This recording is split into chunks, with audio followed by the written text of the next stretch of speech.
tiba-tiba perusahaan Anda melakukan penyesuaian, pengetatan, Anda terkena di situ. Bahasa orangnya PHK misalnya, jangan berhenti di situ karena rezeki Allah itu bukan didapatkan dari satu jalan saja. Allah berikan peluang begitu banyak jalan rezeki. Kenapa Anda larut dalam kekecewaan pada satu jalan saja? Ada banyak yang lainnya yang ketika Anda bergerak rezeki turun. Makanya pelajari kaidah rezeki.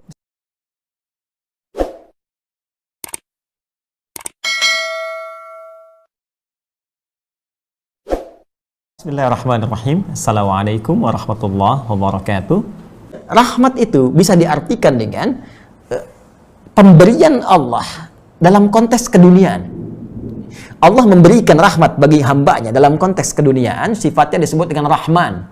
Allah ya Rahman, Allah ya Rahman. Ya, dengan rahmat Allah rizki diberikan. Dengan rahmat Allah keturunan didapatkan. Dengan rahmat Allah ketenangan diraih. Nah, sekarang kalau konteks ini Anda akan bawa ke dunia pekerjaan, ke bisniskah misalnya, ya, kena pandemi, tiba-tiba perusahaan Anda melakukan penyesuaian, pengetatan, Anda terkena di situ.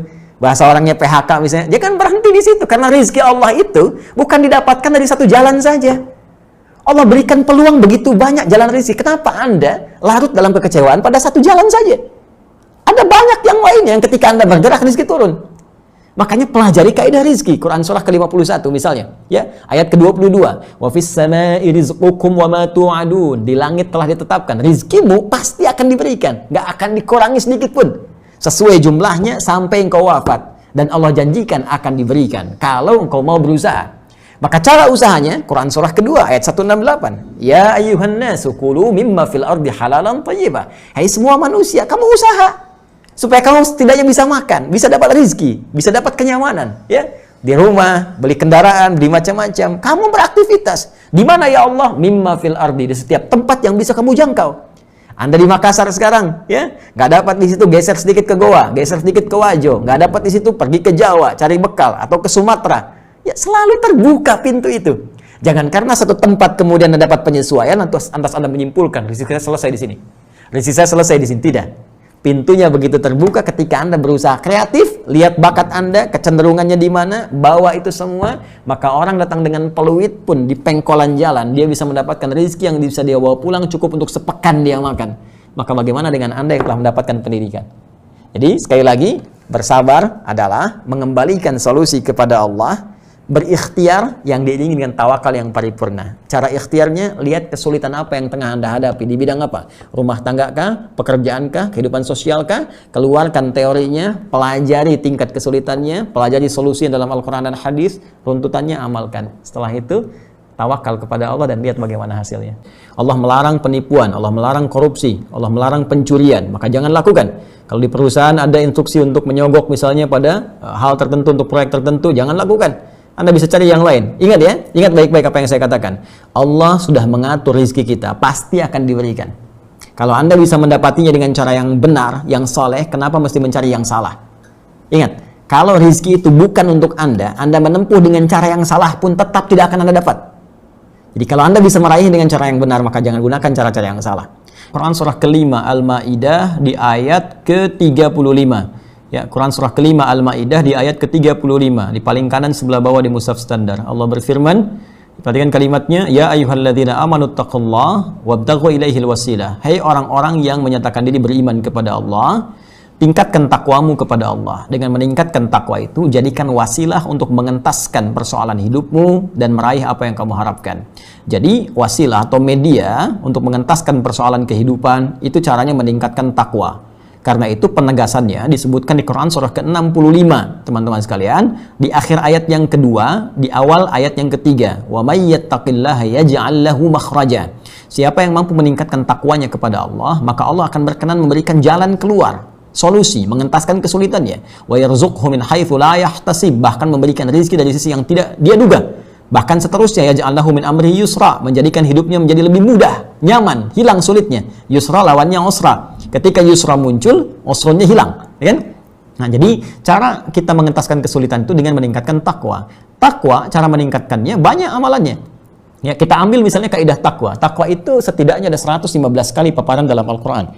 Di antara yang pertama, memaparkan sifat orang takwa di Al-Baqarah di ayat kedua sampai 5. Dzalikal kitabu la raiba fihi hudal lil muttaqin. Semua isi Al-Qur'an jangan pernah diragukan, menjadi petunjuk bagi orang takwa. Siapa orang takwa? Apa amalannya? Ayat 3. Alladzina yu'minuna bil ghaib, yaitu orang yang sering mengupdate imannya, diupgrade, dia tingkatkan terus. Bagaimana caranya? Wa yuqimunas shalah. Dia tingkatkan sholatnya.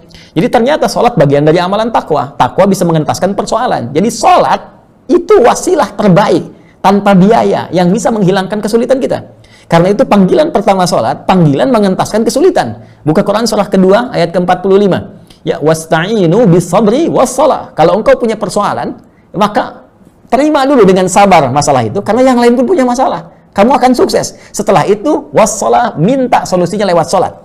Karena itu dalam semua bacaan sholat isinya doa semua. Bahkan boleh kita meminta dalam sujud. Ya, walau dalam sholat fardu saya memilih tidak dilafadzkan, dalam hati kita minta. Ya, iman kita dipertaruhkan. Al-Baqarah ayat 153, ya, ayat 153. Ya ayyuhalladzina amanu ista'inu bis-sabri was-shalah. Hei, kalau kamu nggak yakin iman kamu di mana, kata Allah. Hei orang beriman, terima persoalan dengan sabar, minta solusi lewat salat.